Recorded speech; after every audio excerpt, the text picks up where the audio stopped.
Ela foi demitida por ter trazido seu pai doente para o trabalho, mas ela não parou. Durante 127 dias, ela continuou a trazê-lo, em segredo, e quando ele descobriu, ele chorou de vergonha. Esta é a história de como uma faxineira escolheu desobedecer e como essa desobediência ensinou a um milionário o que seu dinheiro nunca poderia comprar. Se você já sentiu que o mundo te obriga a escolher entre dois impossíveis, fique aqui, porque esta história vai partir seu coração e depois vai te mostrar que, às vezes, as regras são feitas para serem quebradas. Ricardo Albuquerque tinha uma regra muito simples. Sua casa era seu santuário. Ninguém entrava sem sua permissão. Nada estava fora do lugar. Tudo funcionava com a precisão de um relógio suíço.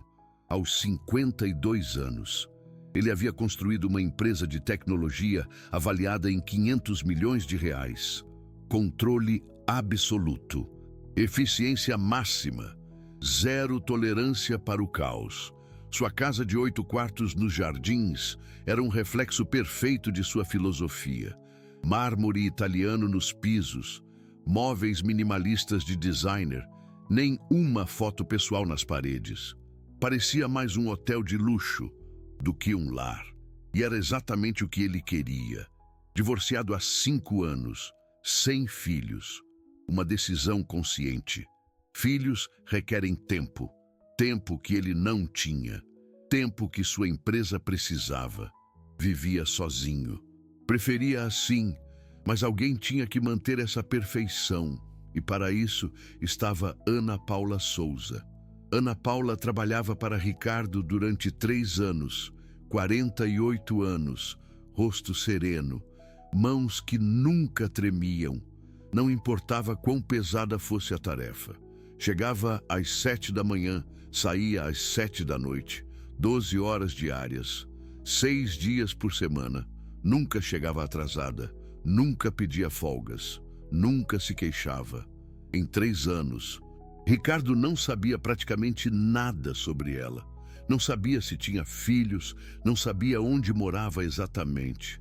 Não sabia o que gostava de fazer aos domingos e não lhe importava. Para ele, Ana Paula era perfeita precisamente por isso.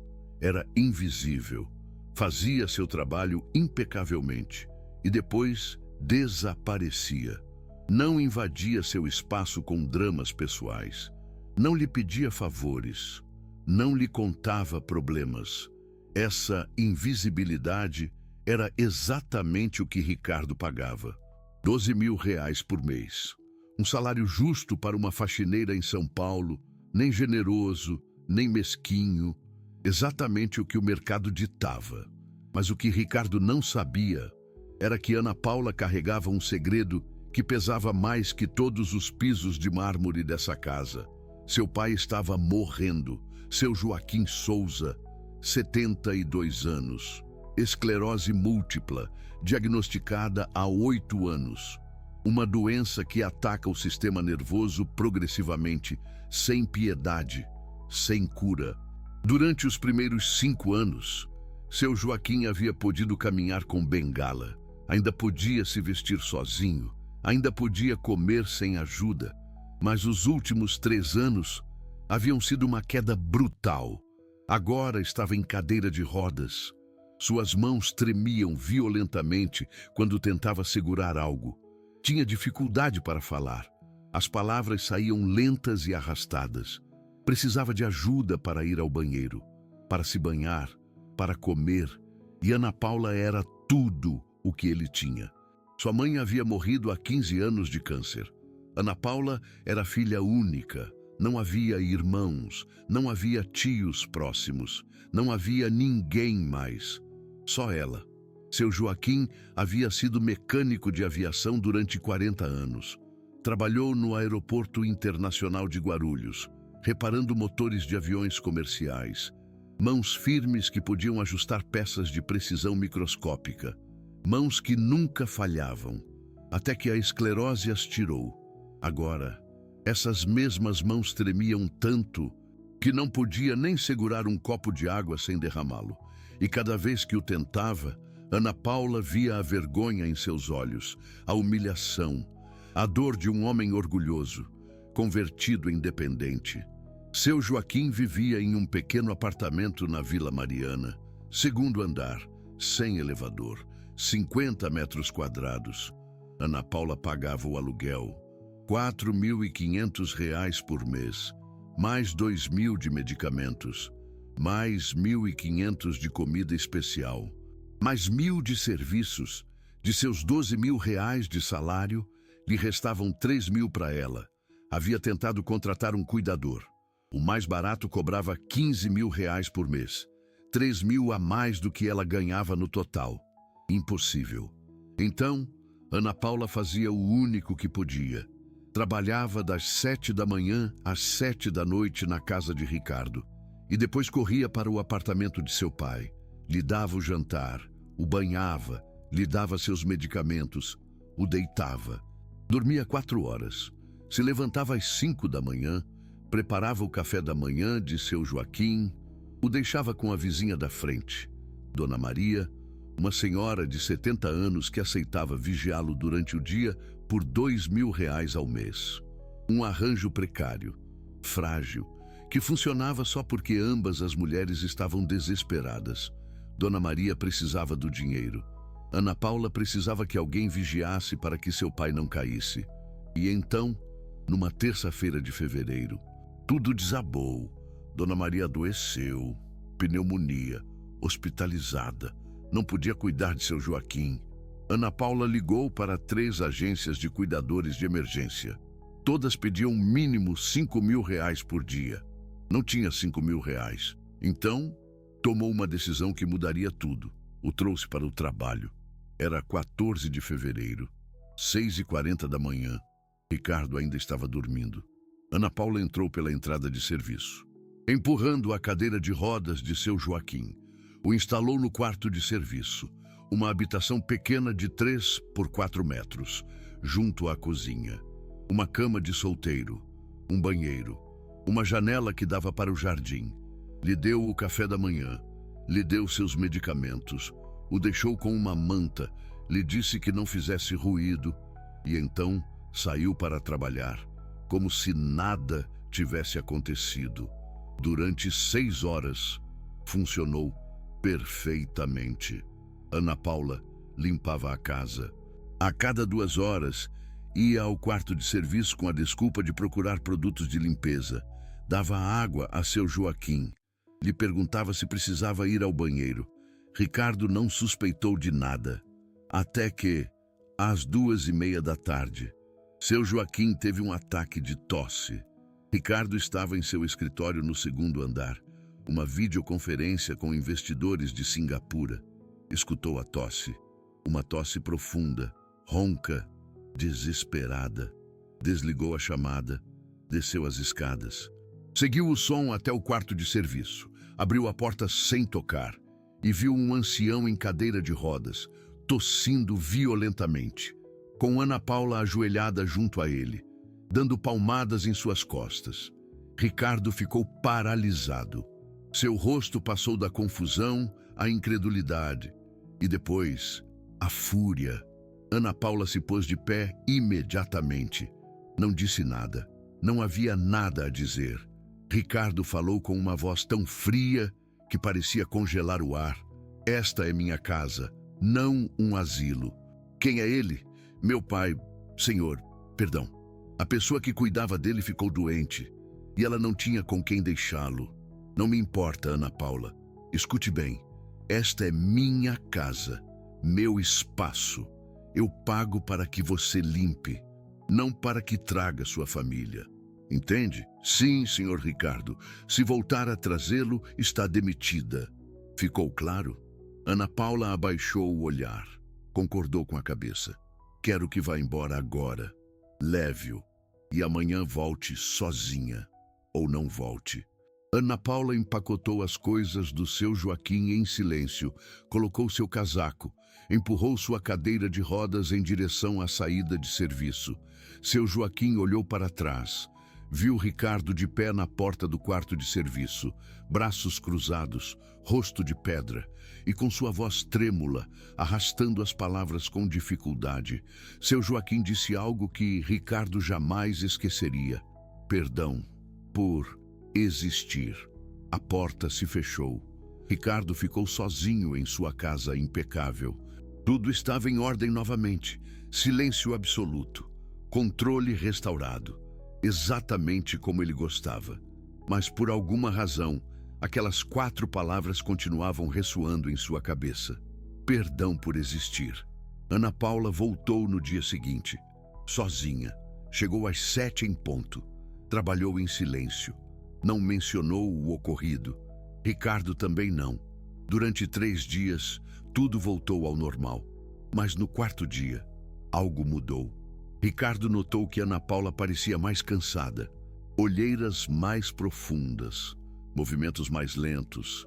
No 5º dia, notou que ela chegava com o cabelo ligeiramente úmido, como se tivesse tomado um banho correndo. No 6º dia, a encontrou dormindo sentada em uma cadeira da cozinha durante sua hora de almoço, algo que nunca havia acontecido em 3 anos. Ricardo não perguntou nada. Não era problema dele, mas havia algo mais.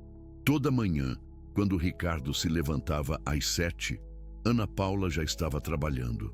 Sempre tinha sido assim, mas agora havia algo diferente. Um dia, Ricardo acordou às 6h30. Tinha uma ligação cedo com Tóquio.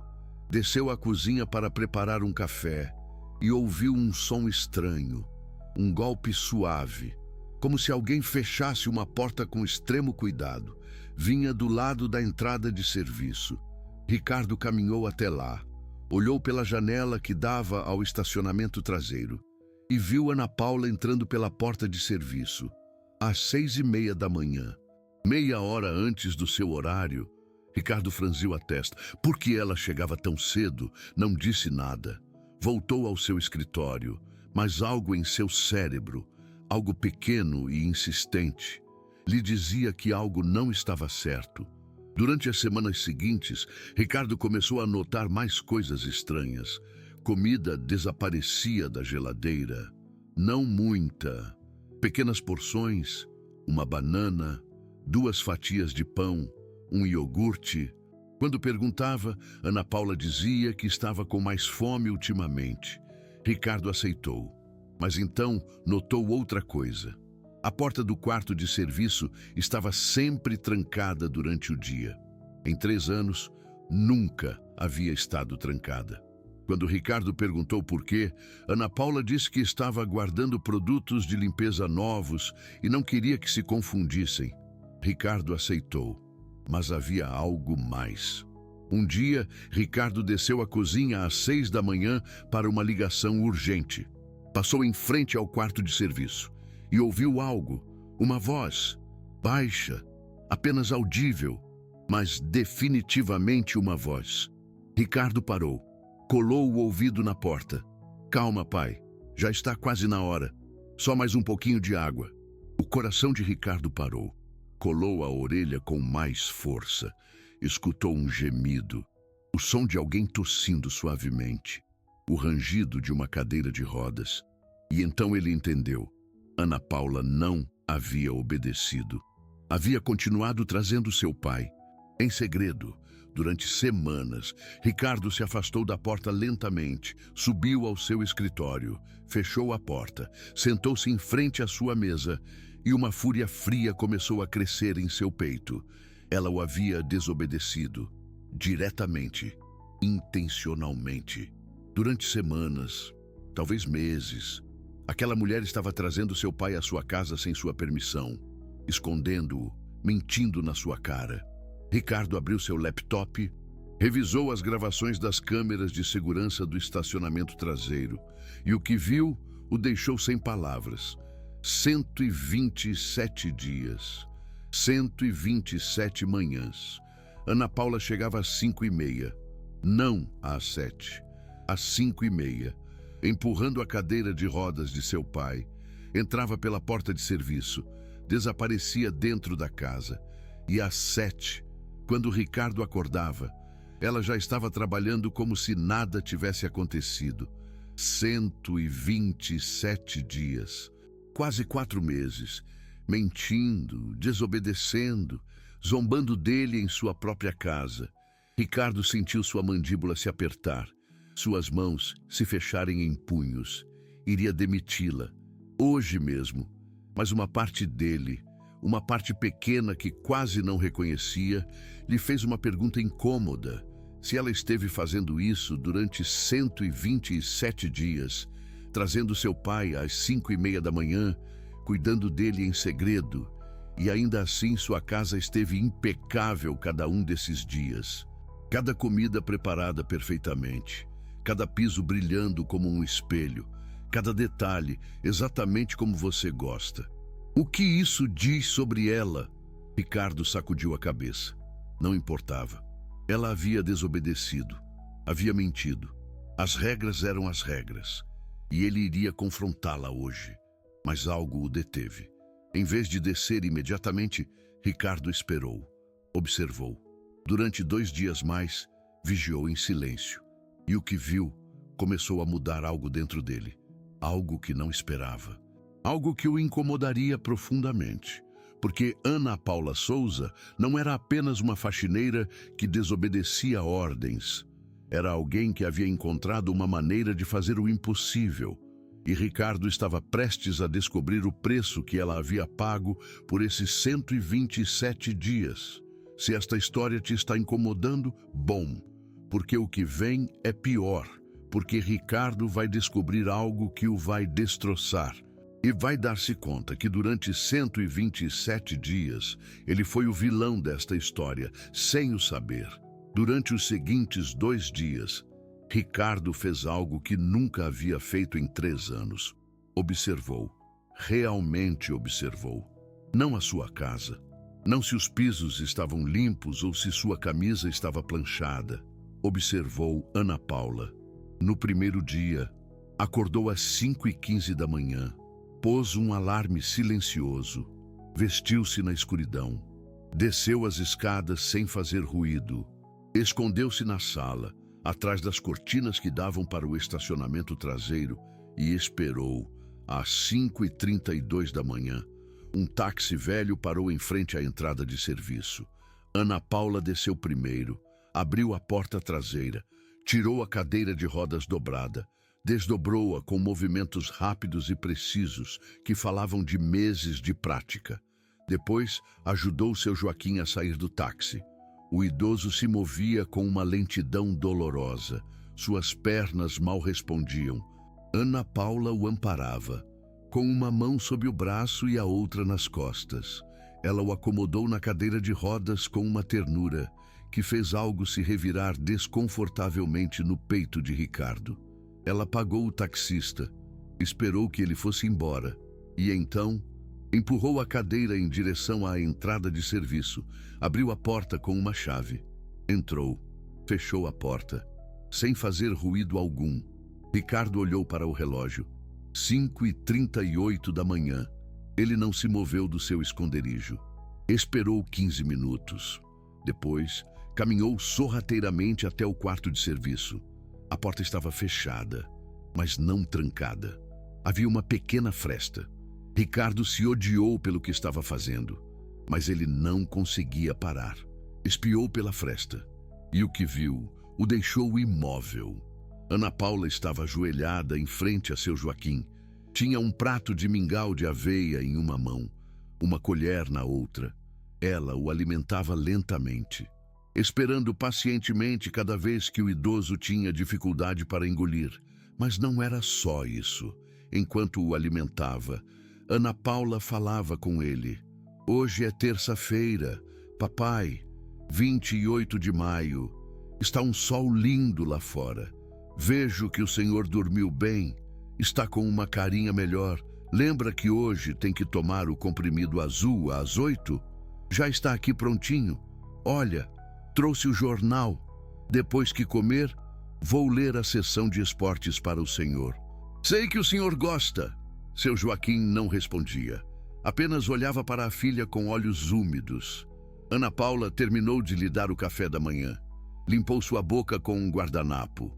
Deu-lhe um copo de água com um canudinho, segurando o copo, porque as mãos de seu Joaquim tremiam demais. Então, se levantou, olhou o relógio. 6h10.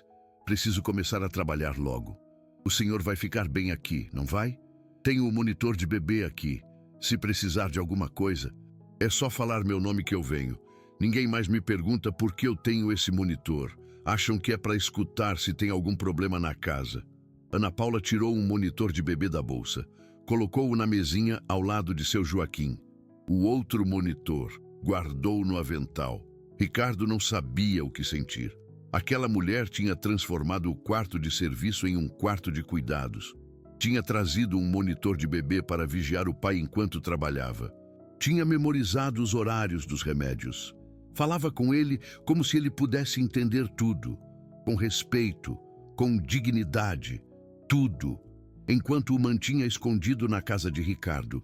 Seu Joaquim levantou sua mão trêmula, tocou a mão de Ana Paula e, com sua voz, arrastando cada palavra com um esforço monumental, disse algo que atravessou o peito de Ricardo como uma bala. Você é meu anjo. Ana Paula se ajoelhou, beijou a testa do pai. E Ricardo viu algo que não via há 3 anos. Ana Paula chorava, em silêncio, sem soluços. Apenas lágrimas caindo pelo seu rosto enquanto segurava a mão trêmula do pai. Eu não sou um anjo. Papai, eu sou só sua filha. E vou cuidar do senhor até o final. Não importa o quê. Ricardo se afastou da porta lentamente. Subiu para o seu quarto. Sentou-se na beira da cama. E pela primeira vez em anos, não soube o que fazer. No dia seguinte, Ricardo observou novamente. Desta vez, durante o dia, às 9 da manhã, enquanto Ana Paula limpava a sala, Ricardo viu que ela carregava um monitor de bebê no bolso do avental. A cada 10 minutos, o checava disfarçadamente. Às 11, Ana Paula foi para a cozinha com a desculpa de preparar o almoço. Ricardo a seguiu discretamente. A viu cortar verduras rapidamente, mas também viu que preparava 2 pratos, um grande, outro menor, com comida macia, fácil de engolir. Quando Ricardo saiu da cozinha, Ana Paula levou o prato pequeno para o quarto de serviço. Voltou 15 minutos depois. À 1 da tarde, Ana Paula apareceu com uma cesta de roupa suja. Ricardo só tinha 3 camisas e 2 calças. A cesta estava meio cheia, mas Ricardo sabia que havia mais roupa ali, roupa que não era dele. Às 3 da tarde, enquanto Ana Paula limpava as janelas do 2º andar, Ricardo ouviu um som vindo do monitor de bebê no bolso dela. Um gemido. Ana Paula largou tudo imediatamente. Desceu as escadas correndo, entrou no quarto de serviço. Ricardo esperou 5 minutos. Desceu sorrateiramente. Espiou pela fresta da porta. Ana Paula estava ajudando seu Joaquim a ir ao banheiro. O idoso tinha se urinado. Estava chorando de vergonha. Perdão, perdão, perdão. Ana Paula o amparava com firmeza, mas com gentileza infinita. Não tem problema. Papai, não tem problema. É normal. Já passou. Vamos te limpar. Fica tranquilo. Levou-o ao banheiro. Fechou a porta. Ricardo ouviu a água correndo. Ouviu Ana Paula falando suavemente, tranquilizando-o. 20 minutos depois, Ana Paula saiu com seu Joaquim limpo, com roupa diferente, de volta à sua cadeira. E então, Ana Paula voltou a subir as escadas e continuou limpando as janelas como se nada tivesse acontecido. Ricardo ficou de pé no corredor e algo dentro dele começou a se romper. Naquela noite, Ricardo não conseguiu dormir. Ficou acordado pensando no que tinha visto e então se lembrou de algo. O caderno. Ele tinha visto um caderno azul no quarto de serviço quando espiou pela fresta. Às 2 da manhã, Ricardo desceu sorrateiramente. Entrou no quarto de serviço. Seu Joaquim estava dormindo na cama pequena, respirando com dificuldade. Ricardo viu o caderno na mesa. Abriu-o e o que leu o destruiu. Dia 1, 14 de fevereiro. Hoje trouxe papai pela primeira vez. Dona Maria está doente, não tenho opção. Senhor Albuquerque vai me demitir se descobrir. Mas papai não pode ficar sozinho. Ele tem medo. Eu também. Dia 2, 15 de fevereiro. Senhor Albuquerque descobriu papai. Me ordenou que nunca mais o trouxesse. Papai se desculpou por existir. Chorei a noite toda. Amanhã volto sozinha. Não sei o que fazer com papai. Dia 3, 16 de fevereiro. Deixei papai sozinho no apartamento. Quando voltei às 7 da noite, o encontrei no chão. Tinha caído, tinha um galo na cabeça. Chorou dizendo que não queria ser um fardo. Prometi que encontraria uma solução. Dia 4, 17 de fevereiro. Tomei uma decisão. Vou trazê-lo de volta, em segredo. Senhor Albuquerque levanta às 7. Eu chegarei às 5:30. Papai ficará no quarto de serviço. Trabalharei normalmente.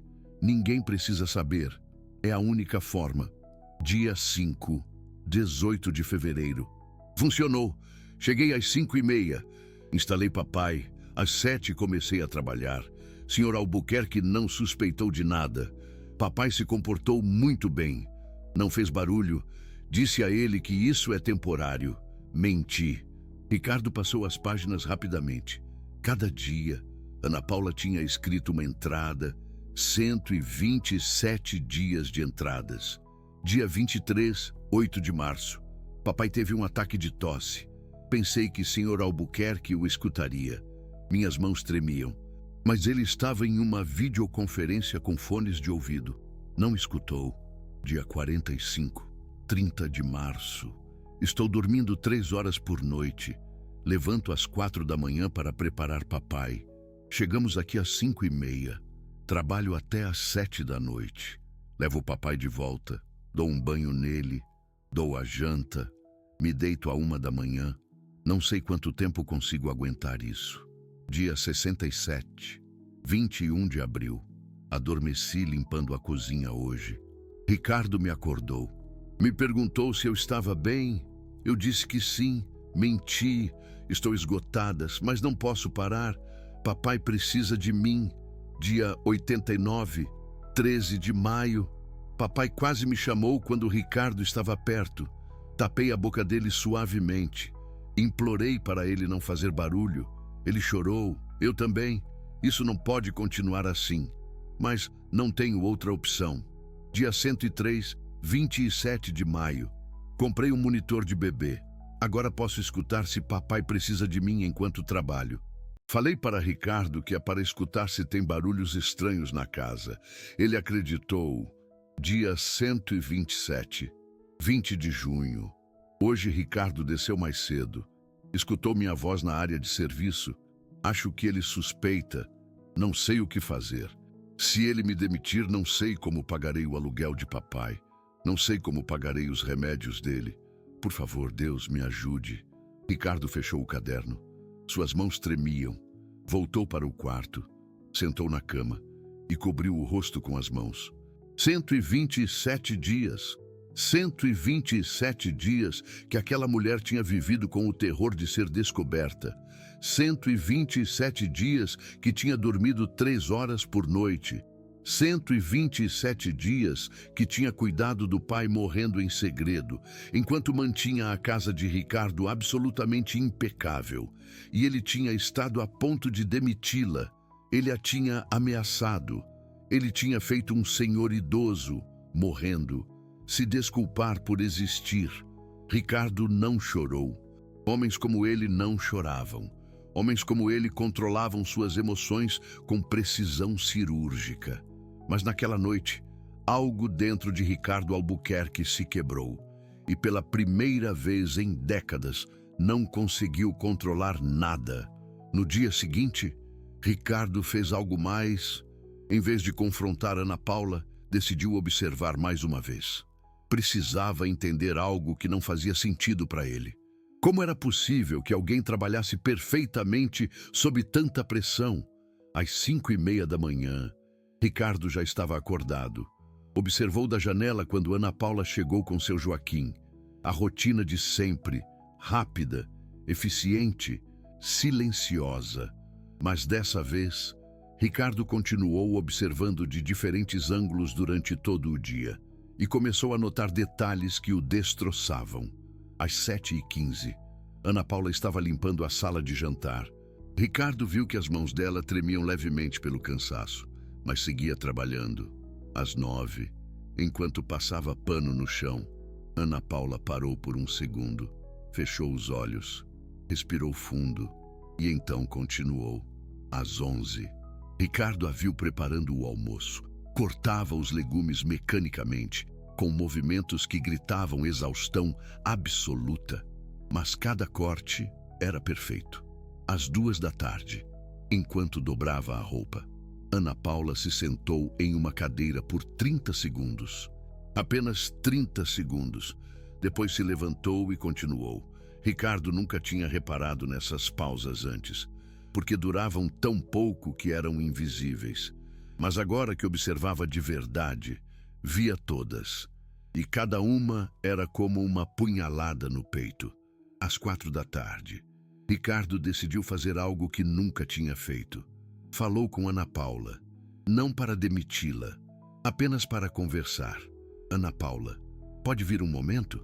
Ana Paula chegou imediatamente, rosto sereno, mãos juntas. Sim, senhor. Sente-se, por favor. Ana Paula hesitou. As faxineiras não se sentavam na frente dos seus patrões, mas Ricardo insistiu. Por favor. Ana Paula se sentou, costas retas, mãos no colo. Ricardo não sabia como começar. Então perguntou algo simples. Há quanto tempo você trabalha para mim?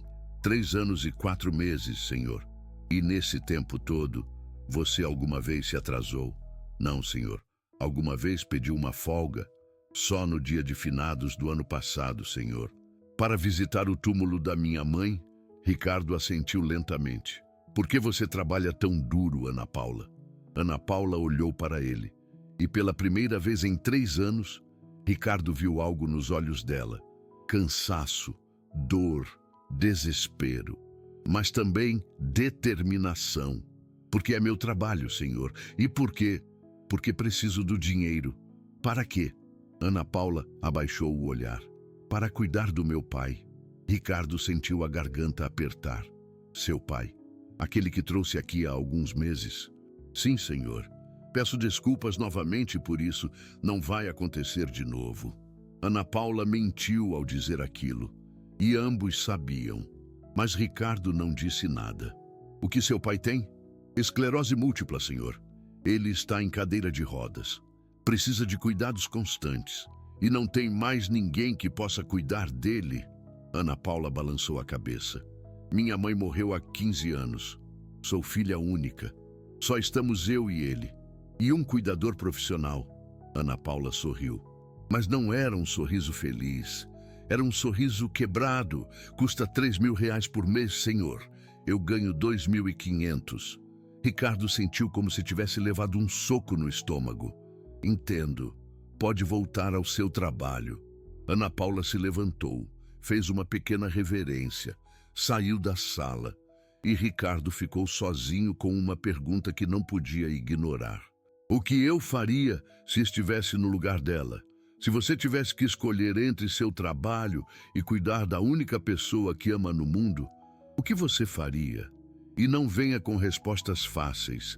Não me diga que procuraria outra solução, porque Ana Paula já tinha procurado todas as soluções e nenhuma funcionava. Os números não fechavam. A realidade era brutal. A escolha era impossível. Então, o que você faria?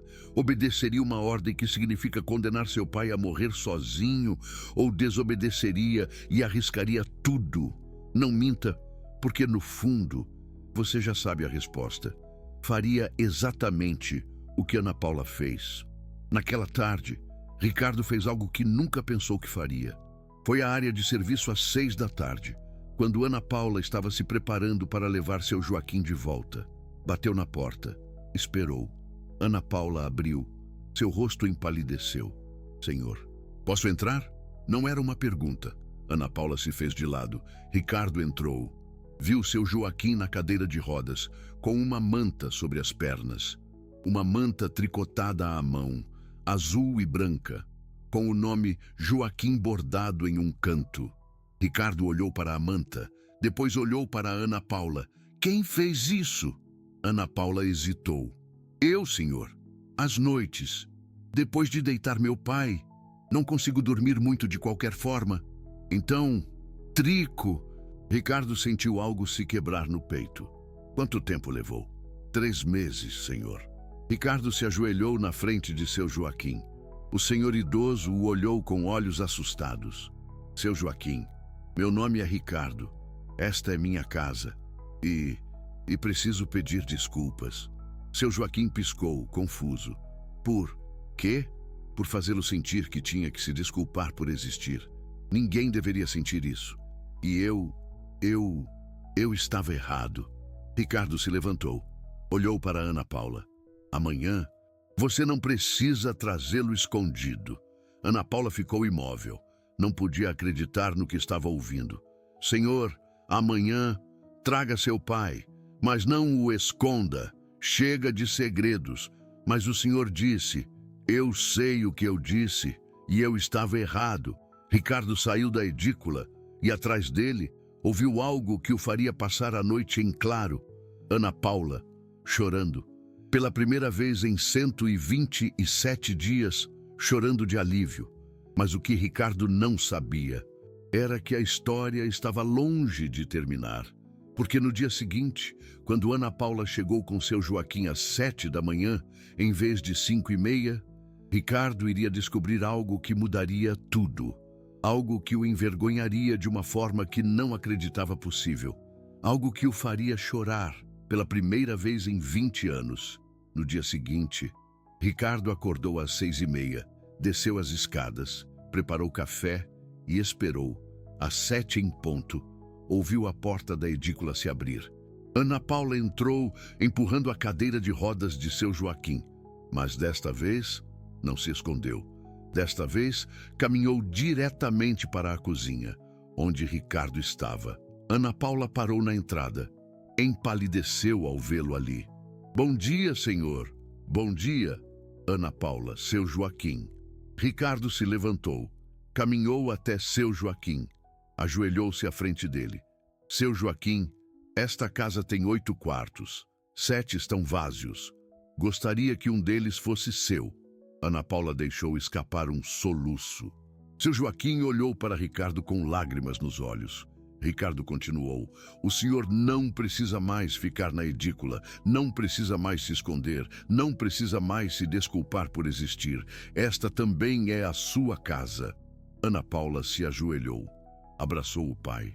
Ambos choravam. E Ricardo se deu conta de algo que o envergonhou profundamente. Em 3 anos, nunca havia visto Ana Paula como um ser humano completo, apenas como uma funcionária. Nunca havia perguntado sobre sua família, sobre seus medos, sobre seus sonhos. Nunca havia visto que, por trás daquela mulher invisível, havia uma filha que sacrificava tudo pelo pai. E essa vergonha o mudaria para sempre. Naquela mesma manhã, Ricardo fez algo que Ana Paula não esperava. Ligou para um arquiteto, pediu que adaptasse um dos quartos do primeiro andar para uma pessoa em cadeira de rodas. Banheiro acessível, rampas, corrimãos. 2 semanas, disse o arquiteto. Ricardo respondeu, você tem 1 semana. Enquanto isso, seu Joaquim podia ficar na edícula, mas não mais escondido, não mais em segredo. Durante os dias seguintes, Ricardo começou a notar coisas que nunca havia visto. Notou que Ana Paula chegava às 7, não às 5:30, e parecia menos cansada. Notou que seu Joaquim, quando não estava aterrorizado de ser descoberto, na verdade, era um homem doce e educado. Notou que quando Ana Paula dava comida ao pai, cantava canções baixinho para ele, músicas antigas dos anos 60. E notou que seu Joaquim, apesar de suas mãos trêmulas, apesar de sua dificuldade para falar, sorria. Ricardo começou a fazer algo estranho. Toda manhã, antes de subir para seu escritório, passava pela edícula e saudava seu Joaquim. Bom dia, seu Joaquim. Como dormiu? Seu Joaquim o olhava com surpresa, a cada vez, como se não pudesse acreditar que o milionário que o havia expulsado agora lhe perguntava como havia dormido. Bem, obrigado. No princípio, as conversas eram curtas. Ricardo não sabia o que dizer, seu Joaquim também não, mas, pouco a pouco, começaram a falar mais. Um dia, Ricardo perguntou em que ele havia trabalhado, e seu Joaquim, com sua voz lenta e trabalhosa, contou sobre sua carreira como mecânico de aviação. 40 anos, reparando motores. Ricardo se sentou e, pela primeira vez, escutou. Realmente escutou. Seu Joaquim lhe contou sobre os aviões que havia reparado. Os Boeing 737, os Airbus A320, os velhos DC-9. Contou sobre a vez que detectou uma falha crítica em um motor que os sistemas computadorizados haviam passado batido.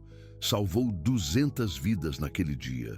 Contou sobre o orgulho que sentia quando um avião que ele havia reparado decolava perfeitamente.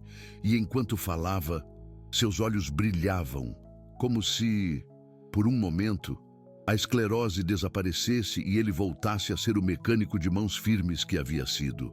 Ricardo saiu daquela conversa em silêncio e se deu conta de algo devastador. Havia reduzido aquele homem a um problema, a um inconveniente, a algo que tinha que ser escondido. Mas seu Joaquim não era um problema, era um herói, um pai, um homem que havia trabalhado 40 anos com dignidade, e Ricardo o havia tratado como lixo. Uma semana depois, o quarto estava pronto. Ricardo mostrou para Ana Paula e seu Joaquim pessoalmente. Haviam transformado um dos quartos do primeiro andar em um espaço completamente acessível. Banheiro com barras de segurança, ducha com cadeira, cama ajustável, uma janela grande que dava para o jardim. E na porta, Ricardo havia mandado colocar uma placa pequena. Joaquim Souza, engenheiro de aviação. Quando seu Joaquim viu a placa, começou a chorar. Ana Paula também, e Ricardo teve que sair do quarto, porque não confiava que sua voz não se quebraria. Naquela noite, Ricardo fez algo mais. Chamou Ana Paula ao seu escritório. Ana Paula, seu salário atual é de R$ 12.000 por mês. Sim, senhor, isso vai mudar. A partir de amanhã, seu salário será de R$ 36.000 por mês. Ana Paula ficou sem palavras. Senhor, não é um favor, é o justo. Você tem feito o trabalho de 3 pessoas, cuidando do seu pai, mantendo esta casa e sacrificando sua saúde. É o mínimo que posso fazer. Ana Paula começou a chorar, mas Ricardo não havia terminado. E seu horário vai mudar também, de 7 da manhã a 1 da tarde. 6 horas, não 12. Você precisa de tempo para cuidar do seu pai e para cuidar de você mesma. Ana Paula cobriu o rosto com as mãos. E mais uma coisa, vou contratar um fisioterapeuta para seu Joaquim, 3 vezes por semana. Eu pago. Não é negociável. Ana Paula se ajoelhou à frente de Ricardo. Senhor Albuquerque, não sei o que dizer. Ricardo a ajudou a se levantar. Não me agradeça. Ana Paula, eu é que deveria estar pedindo perdão. Por 127 dias. Você teve que viver com medo nesta casa. Isso nunca deveria ter acontecido. E vou passar o resto do tempo que você trabalhar aqui, tentando compensar. Ana Paula saiu do escritório chorando. E Ricardo ficou sozinho, olhando pela janela. Pela primeira vez em anos, sua casa se sentia menos vazia. Se você está ouvindo esta história e sente um nó na garganta, espere, porque o que vem agora é a parte que vai te derrubar. Porque Ricardo vai descobrir o verdadeiro custo desses 127 dias. E ele vai entender que algumas pessoas não desobedecem por rebeldia. desobedecem por amor. Os 3 meses seguintes foram os mais estranhos da vida de Ricardo. Sua casa, que sempre tinha sido silenciosa como um museu, agora tinha vida. Cada manhã, ele escutava Ana Paula falando com seu Joaquim enquanto lhe dava o café da manhã. Hoje é quarta-feira, pai. Está fresquinho. Vi que o fisioterapeuta deixou exercícios novos. A gente faz depois do café. Cada tarde, Ricardo escutava o fisioterapeuta trabalhando com seu Joaquim. Exercícios para as mãos, para as pernas, para manter o pouco de mobilidade que lhe restava. E cada noite, antes de Ana Paula ir embora, ele escutava ela lendo o jornal para o pai. A sessão de esportes, sempre a sessão de esportes. Ricardo começou a descer mais seguido, às vezes só para dar um oi, às vezes para conversar. Seu Joaquim estava mais falante agora. A dignidade tinha lhe devolvido um pouco de vida. Um dia, Ricardo levou algo para ele. Um livro, a história da aviação comercial no Brasil, com fotos de aviões antigos, modelos que seu Joaquim tinha reparado. Seu Joaquim abriu o livro com suas mãos trêmulas, passou as páginas lentamente e quando chegou na foto de um Boeing 737, seus olhos se iluminaram. Esse eu consertei, esse modelo. Em 1982, Ricardo se sentou ao lado dele e escutou.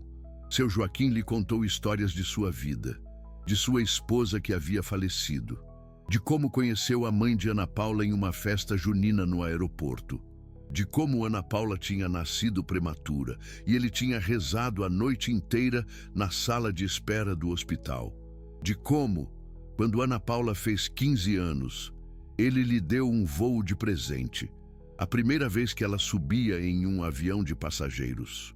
E como ela tinha chorado de emoção, Ricardo escutava tudo, e a cada história, o peso em seu peito se tornava maior, porque aquele homem não era um problema, era uma vida inteira, uma história. Um pai que amava a filha mais do que a própria dignidade. Um dia, Ricardo chegou cedo em casa, eram 11 da manhã, entrou pela porta principal e escutou algo que o paralisou. Risadas. Vinha do quarto de seu Joaquim. Ricardo caminhou silenciosamente até lá. Espiou pela porta entreaberta. Ana Paula estava sentada ao lado do pai. Tinha um álbum de fotos nas mãos. Mostrava as fotos para seu Joaquim, descrevendo cada uma porque ele não conseguia segurar o álbum. Olha, pai, essa é do dia da minha formatura. Lembra, eu chorei porque achei que você não ia conseguir chegar. Mas você chegou. Mesmo com o seu uniforme do aeroporto, seu Joaquim sorria. E com sua voz sofrida, disse algo que fez Ricardo ficar imóvel. Você é meu orgulho. Ana Paula beijou a testa do pai. E você é meu herói, pai. Ricardo se afastou em silêncio, subiu para o escritório, fechou a porta. E pela primeira vez em 20 anos, Ricardo Albuquerque chorou. Não chorou porque a cena era triste. Chorou porque era linda.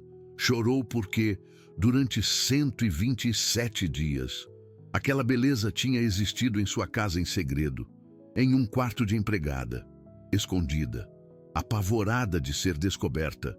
Chorou porque ele tinha sido a razão desse terror. Chorou porque se deu conta de que tinha passado 52 anos de vida perseguindo controle, eficiência, perfeição, e tinha perdido completamente de vista o que significava ser humano. Quando Ana Paula tocou sua porta 1 hora depois para avisar que o almoço estava pronto, Ricardo estava com os olhos vermelhos. Tudo bem, seu Ricardo? Ricardo assentiu. Tudo bem, Ana Paula. Só pensando. Ana Paula se virou para ir embora. Ana Paula, espera. Ela parou. Quero que você saiba uma coisa. O que você fez?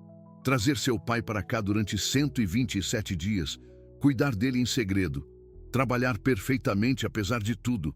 Não foi desobediência, foi amor. E eu deveria ter visto isso desde o princípio. Ana Paula sorriu. Um sorriso pequeno, mas genuíno. Obrigada, seu Ricardo. Isso significa muito. Quando ela se foi, Ricardo ficou olhando pela janela e tomou uma decisão. Ele ia mudar. Não só com Ana Paula e seu Joaquim, com tudo. No dia seguinte, Ricardo fez algo que sua equipe de gerência nunca esperou. Convocou uma reunião de toda a empresa, 300 funcionários, e lhes anunciou algo que deixou todos em choque. A partir de hoje, nossa empresa terá um novo benefício. Se chamará Programa de Cuidadores Corporativos. Qualquer funcionário que tenha um familiar com uma doença crônica ou deficiência receberá 12 semanas de licença remunerada por ano. Além disso, a empresa subsidiará até R$ 10.000 mensais para contratar cuidadores profissionais. O silêncio na sala era absoluto. Eu sei que isso é incomum, sei que afetará nossas margens, mas eu aprendi algo recentemente. As pessoas não são máquinas. Elas têm famílias, têm responsabilidades, têm amores. E se queremos que trabalhem bem, temos que permitir que sejam humanos primeiro. 50 funcionários usaram o programa no primeiro ano. 50 famílias que não tinham mais que escolher entre seu trabalho e cuidar de quem amavam. E tudo porque Ricardo tinha visto uma mulher ajoelhada em um quarto de empregada, alimentando o pai com infinita paciência. 3 meses depois que seu Joaquim se mudou permanentemente para o quarto adaptado, algo extraordinário aconteceu. O fisioterapeuta chegou para a sessão de rotina. Depois de 1 hora de trabalho, chamou Ricardo e Ana Paula. Preciso mostrar uma coisa para vocês. Eles entraram no quarto. Seu Joaquim estava sentado em sua cadeira de rodas, com o fisioterapeuta de pé ao lado dele. Seu Joaquim, pode tentar o que praticamos? Seu Joaquim assentiu, fechou os olhos, respirou fundo e lentamente, muito lentamente, levantou sua mão direita. Não era muito, talvez 15 centímetros. A mão ainda tremia violentamente, mas ele levantou. Pela primeira vez em 3 anos, levantou sua mão sem ajuda. Ana Paula cobriu a boca com as mãos. Seu Joaquim manteve a mão levantada por 5 segundos. 10, 15. Depois a abaixou, exausto, e com sua voz sofrida, olhou para Ricardo e disse algo que nenhum dos presentes jamais esqueceria. Obrigado por me deixar viver. Ricardo teve que sair do quarto. Não queria que ninguém o visse chorar outra vez.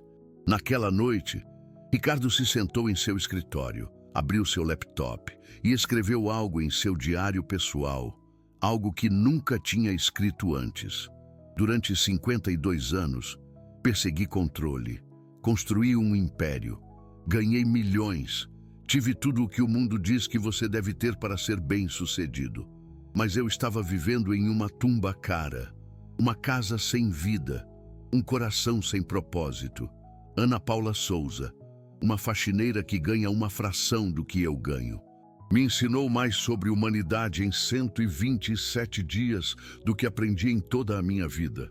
Ele me ensinou que a desobediência pode ser amor, que as regras às vezes são feitas para serem quebradas, que há coisas mais importantes que o controle e que um homem numa cadeira de rodas que não consegue segurar um copo d'água tem mais dignidade no seu dedo mindinho tremendo do que eu em todo o meu corpo. Hoje, seu Joaquim levantou a mão. 15 centímetros. 15 centímetros que para ele foram como escalar o Everest. E eu chorei, porque me dei conta de que os milagres não vêm em forma de curas completas. Vêm em forma de 15 centímetros, de um sorriso, de um homem dizendo obrigado por me deixarem viver. Se eu pudesse voltar ao dia 14 de fevereiro, quando encontrei seu Joaquim tossindo no quartinho da bagunça, faria tudo diferente. Não o mandaria embora. Pediria perdão por não tê-lo convidado antes. Mas não posso voltar atrás. Só posso seguir em frente e honrar o que Ana Paula me ensinou, que uma casa sem humanidade não é um lar, é um túmulo. E eu já não quero viver em um túmulo. Ricardo fechou seu notebook, olhou pela janela em direção ao jardim e, pela primeira vez em anos, sorriu, porque sua casa finalmente tinha o que sempre lhe havia faltado: vida. 6 meses depois do dia em que seu Joaquim levantou a mão pela primeira vez, algo mais extraordinário aconteceu. Ricardo desceu uma manhã e encontrou seu Joaquim sentado em sua cadeira de rodas no jardim. Ana Paula estava ao lado dele, lendo o jornal, mas havia algo diferente. Seu Joaquim tinha algo na mão, um lápis e um papel. Ricardo se aproximou lentamente. Seu Joaquim, o que está fazendo? Seu Joaquim levantou o olhar, sorriu e com sua voz trabalhosa disse: escrevendo meu nome. Ricardo olhou o papel e o que viu o deixou sem palavras. No papel, com letra trêmula, quase ilegível, mas inconfundível, estavam escritas 2 palavras: Joaquim Souza. A primeira vez em 3 anos que seu Joaquim escrevia o próprio nome, Ana Paula tinha lágrimas nos olhos. Começamos a praticar há 2 meses. O fisioterapeuta disse que era impossível, mas papai não se rendeu. Ricardo se ajoelhou em frente a seu Joaquim. Seu Joaquim. Sabe o que isso significa? Seu Joaquim assentiu lentamente. Significa que ainda existo. Ricardo sentiu sua garganta se fechar. Sempre existiu, seu Joaquim. Sempre. Naquela noite, Ricardo fez algo que nenhum deles esperava. Emoldurou o papel com o nome de seu Joaquim e o pendurou na parede da sala principal, ao lado de um quadro que havia custado 50 mil reais. Quando Ana Paula o viu no dia seguinte, ficou sem palavras. Seu Ricardo, esse papel é a coisa mais valiosa que há nesta casa, Ana Paula. É uma prova de que os impossíveis podem ser quebrados. E quero que todos que entrarem aqui o vejam. Algumas pessoas não precisam de troféus de ouro para serem campeãs. Só precisam de um lápis, um papel e alguém que nunca deixe de acreditar nelas. 1 ano depois que seu Joaquim se mudou para a casa de Ricardo, a vida de todos havia mudado. Seu Joaquim já não só levantava sua mão, podia segurar objetos leves por alguns segundos, podia escrever palavras curtas. Seus tremores haviam reduzido em 30%. Os médicos não conseguiam explicar, mas Ricardo e Ana Paula sim. Dignidade, amor, propósito. Essas 3 coisas haviam feito mais por seu Joaquim do que qualquer medicamento. Ana Paula já não trabalhava 12 horas diárias. Trabalhava 6. O resto do tempo passava com seu pai, lendo, conversando, rindo. E pela primeira vez em anos, dormia 8 horas por noite. Seu salário havia passado de 12 mil reais para 36 mil. Havia pago todas as suas dívidas. Havia economizado dinheiro pela primeira vez na vida. Havia podido levar seu Joaquim a um neurologista particular que desenhou um plano de tratamento personalizado. Mas o mais importante, havia recuperado algo que pensou que havia perdido para sempre: esperança. E Ricardo? Bom, Ricardo já não era o mesmo homem. Sua casa já não era um museu, era um lar. Jantava com Ana Paula e seu Joaquim 3 vezes por semana. Conversavam, riam. Ricardo contava sobre seu dia, seu Joaquim contava histórias de aviação. Ana Paula compartilhava lembranças de sua infância. Ricardo havia reduzido suas horas de trabalho de 14 horas diárias para 10, depois para 8. Já não trabalhava nos fins de semana. Sua empresa não colapsou. De fato, a produtividade aumentou. Porque quando os funcionários souberam que seu chefe valorizava a humanidade acima da eficiência, começaram a trabalhar com mais propósito. O programa de cuidadores corporativos se tornou um modelo nacional. Outras empresas começaram a copiá-lo. Ricardo foi convidado a dar palestras sobre liderança com empatia, mas ele sabia a verdade. Não era um líder visionário. Era um homem que havia necessitado que uma dona de casa lhe ensinasse o que significava ser humano. 2 anos depois do dia em que Ricardo descobriu Ana Paula cuidando de seu pai em segredo, algo final aconteceu. Seu Joaquim completou 75 anos. Ricardo organizou uma festa, não algo grande, não algo ostentoso, só algo simples, no jardim da casa, com balões, com bolo, com música dos anos 60 que seu Joaquim gostava. Convidaram o fisioterapeuta, Dona Maria, a vizinha que havia cuidado de seu Joaquim antes, 3 colegas de trabalho de Ricardo que haviam se tornado amigos de seu Joaquim. Quando trouxeram o bolo, seu Joaquim tentou soprar as velas. Não conseguiu fazê-lo sozinho. Seus pulmões não eram fortes o suficiente. Então, Ana Paula se inclinou e sopraram juntos. As velas se apagaram e seu Joaquim, com lágrimas nos olhos, disse algo que ninguém esqueceria. Este é o melhor aniversário da minha vida. Ricardo olhou ao redor. Viu Ana Paula abraçando seu pai. Viu Dona Maria limpando as lágrimas. Viu o fisioterapeuta sorrindo e se deu conta de algo. Esta era a vida que havia estado buscando durante 52 anos. Não estava em escritórios executivos. Não estava em contas bancárias. Não estava em casas vazias de 8 quartos. Estava aqui, em um jardim, com um bolo, com um ancião em cadeira de rodas que havia aprendido a soprar velas outra vez, com uma mulher que havia desobedecido por amor, e com um milionário que havia aprendido que controlar tudo significa perder tudo o que importa. Esta história não tem um final perfeito, porque a vida real não é assim. Seu Joaquim nunca se curou completamente. A esclerose múltipla é degenerativa, mas deixou de piorar. E isso, para eles, foi um milagre. Ana Paula nunca deixou de ser faxineira, mas já não era invisível. Era família. E Ricardo nunca deixou de ser milionário, mas deixou de ser um homem vazio. 3 anos depois, quando um jornalista perguntou a Ricardo qual havia sido a melhor decisão de negócios de sua vida, sua resposta surpreendeu a todos. Não foi nenhuma aquisição, não foi nenhuma estratégia de mercado. Foi quando eu deixei de ver as pessoas como recursos e comecei a vê-las como humanos. Foi quando uma faxineira me ensinou que a obediência cega não é virtude, que às vezes as regras mais importantes são as que se quebram por amor. O jornalista perguntou de que faxineira ele falava. Ricardo Albuquerque sorriu. Daquela que salvou minha vida desobedecendo minhas ordens. Hoje, se você visitar a casa de Ricardo Albuquerque, verá algo inusual.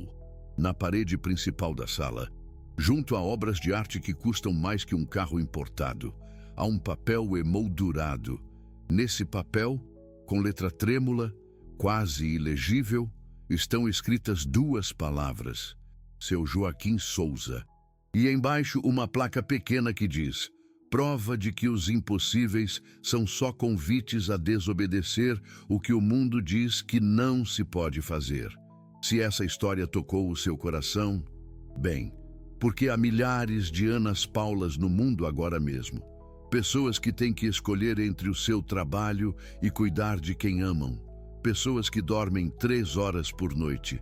Pessoas que carregam fardos invisíveis enquanto o mundo lhes exige perfeição. E há milhares de Ricardos também. Pessoas que têm tanto controle que perderam sua humanidade.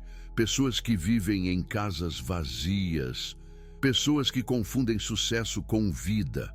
A pergunta é: qual deles é você?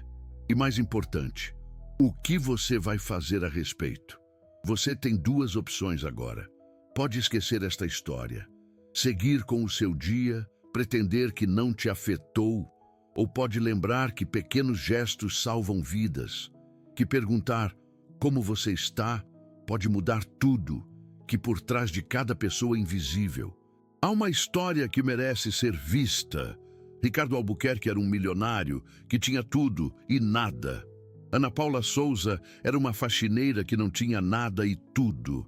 E seu Joaquim Souza era um homem que aprendeu que existir não requer a permissão de ninguém. Essa história começou com 127 dias de segredos.